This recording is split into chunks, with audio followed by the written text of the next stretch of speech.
Now, I'll just mention that the Education Minister, Bill Shorten, is about to hold a media conference in Melbourne. He's at St Albans Market in Melbourne today. Actually, he's just stepped up for that media conference. Doesn't look like it's started just yet. This is in relation to the Better Schools program. The government is still trying to get all the states and territories signed up. Market in St Albans in my electorate of Maribyrnong. It's important that members of Parliament get out and talk to the voters about the issues that are affecting them. But one of the biggest issues affecting voters is making sure that their children get the best education possible in life. So I'm pleased that the federal Labor government continues to negotiate constructively with the Victorian government about the Better Schools package, which will see greater individual resources provided to every student in Victoria. I'm pleased that we're still negotiating very constructively with the Queensland government. In addition, there are very good talks, exceedingly good talks underway with the National Catholic Education Commission. The Better Schools program is really important that we grasp the opportunity of federal Labor's commitment to better funding schools. We want to make sure that that the state governments don't miss the opportunity to get valuable extra resources to ensure that school children in Victoria and Queensland get the best start in life, get that individual support which they need. If you're a student who's falling behind, that extra support for skills and literacy. If you're a really bright student who really needs to be pushed and have their borders and their imagination expanded, individual resources for those children too. So there's a lot that's good that's happening in our Better Schools program, and this government remains committed to making sure that every child in Australia gets the education that they deserve to put them, when they reach adult life, in the best start for life. Happy to take questions. How close are you to getting the Catholic schools to sign up? The National Catholic Education Commission has to seek instructions from all their state commissions, but I have a great deal of confidence that in coming days the federal government will receive the ongoing support of the National Catholic Education Commission. We've got some final details to work out. My interest and the interest of the federal Labor government are that 700,000 children whose parents choose to send them to Catholic schools throughout Australia get the best start in life. I'm confident that we should be able to close a deal with the National Catholic Education Commission in the next few days, but there is some still T's to be crossed and I's to be dotted. What about Victoria and Queensland? How close are they? Well, I've had something like 7 or 8 direct meetings with representatives of the Victorian government and representatives of the Queensland government. They're in slightly different positions. I have no doubt that Premier Napthine is interested in the extra resources which the Commonwealth Labor government is offering every school child in government schools in Victoria. But we need to make sure that the Commonwealth taxpayer dollars, which are focused on making sure that children get educational resources regardless of their postcode, that the principle is maintained of providing extra support for schools. We've still got more detail to go in Victoria, but I've got no doubt of the interest of Premier Napthine in securing a great deal for every school child in Victoria, which is good news for the parents of Victorian school children. With regard to the Queensland government, there seems to be some scratchiness in negotiations. Let me use this opportunity to reinforce to the Queensland government what the Prime Minister and I said to Premier Newman and their Education Minister last week. We respect that Canberra doesn't run schools, that the National Commonwealth doesn't run schools. We respect the right of, be it the Catholic education system or the Victorian education system or the Queensland education system, who manage the schools, to run the schools. The Commonwealth does not want to take over school education in Australia. Rather, we want to make sure that our school children in Australia don't just have a Queensland class education, they have a world-class education. All I'm interested in doing is making sure that the parents of every child of Queensland get the same extra resources that are on offer in other parts of Australia.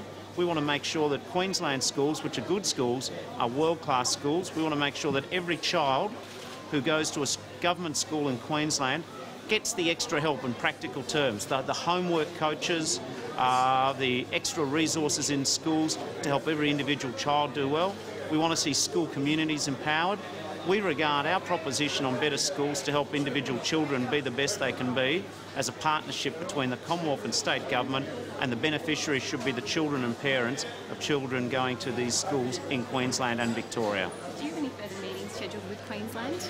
I've extended the invitation to the Queensland Government that I would happily get on a plane and fly up and see them. I respect that the Queensland Government has got to balance its budget. I respect that they've got financial challenges.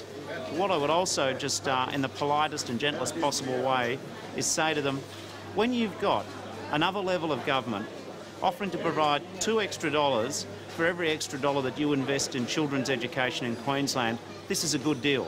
When you've got a federal government saying to Queenslanders, we respect your education system, we don't wish to run your schools, but we certainly would like to be partners in making sure that Queensland school children get the best start in life that we can possibly give them.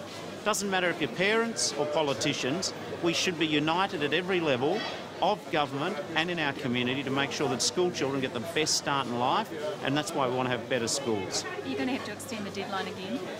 Well, let's hope that the money offers are pretty clear. What we've got to do is iron out the objections that perhaps particular jurisdictions have. I and the Prime Minister are very positive and pragmatic people.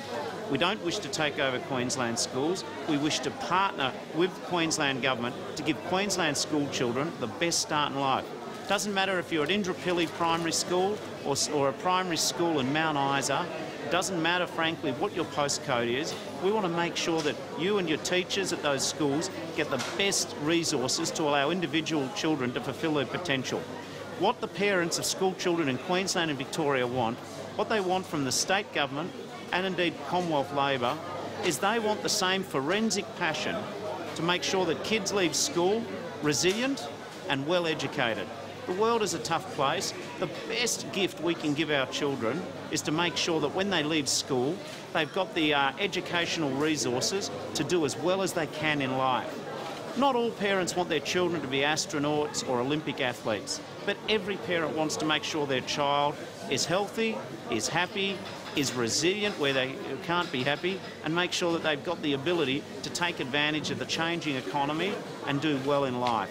That is why it is important that the Queensland Government and the Victorian Government don't miss the opportunity to put resources into schools and Commonwealth resources so the Queensland education system can be as good as I know it can be, and we back up our hard-working teachers in the Victorian and Queensland education systems. The Queensland Education Minister made some fairly strong comments this morning. Is that a sign to you that they're going to dig their heels on this, and do you know what prompted those comments? Well, I was a little confused about the level of adversarial nature of some of the Queensland Government's comments. What I would say to the Queensland Government is it is difficult running a government. I get that you've got debt issues to work through, but please do not be confused by the fact that we are from the Labor side and they are from the Conservative side. There should be no politics in school education. The Commonwealth Government has a very good offer to provide additional resources. We're dealing with the concerns the Queensland Government has about will the Commonwealth try and run schools. That's not our job, that's not our obligation, that's the role of the Queensland Government. But what we also know is that just leaving schools the way they are, denying Queensland school children additional resources, the homework clubs, the maths and science tutors, the extra options in terms of the creative arts, we should be working hard to give our children the broadest possible education with the most creativity and imagination.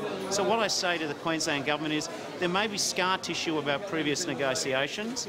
Let's move forward to working together. For me, the issue is not Campbell Newman or indeed the Federal Labor Government. For me, the issue is can we do better for our school children in Queensland? Can we do better for our school children nationally? Yes, we can, and we should do it together.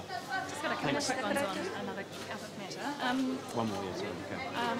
I've got two, one on Two, refugees here. right, sure, no worries. Is Kevin Rudd going to walk away from Australia's obligations for refugees?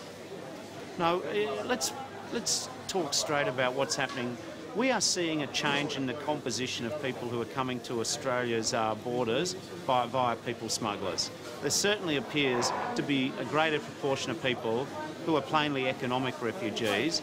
We take in hundreds of thousands, tens of thousands of immigrants every year in Australia. We are a generous nation when it comes to immigration. But what I also know is that we've got to stamp out people smuggling. It is an incredibly dangerous way to come to Australia.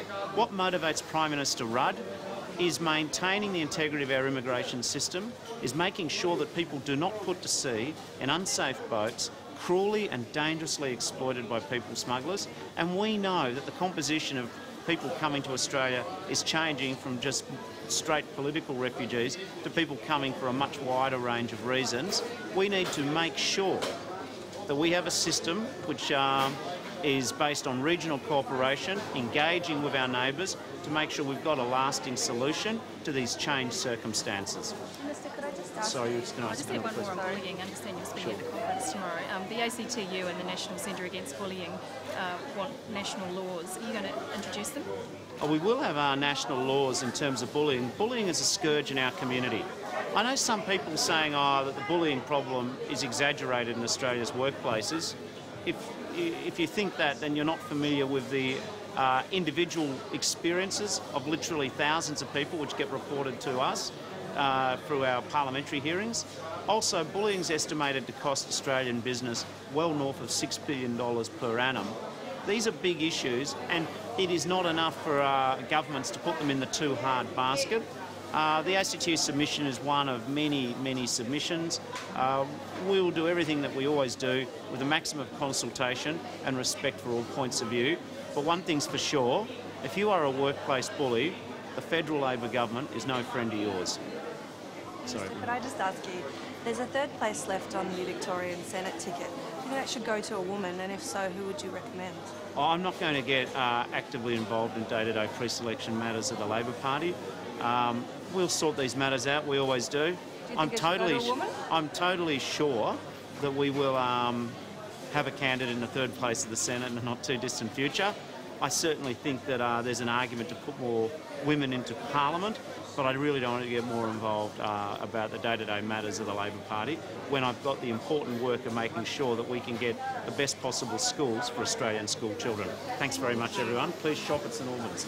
Okay, so that was live from St Albans Market in Melbourne, in St Albans in the northwest of the city. The Education Minister, Bill Shorten, still trying to get Queensland and Victoria to sign up to the federal government's new school funding program.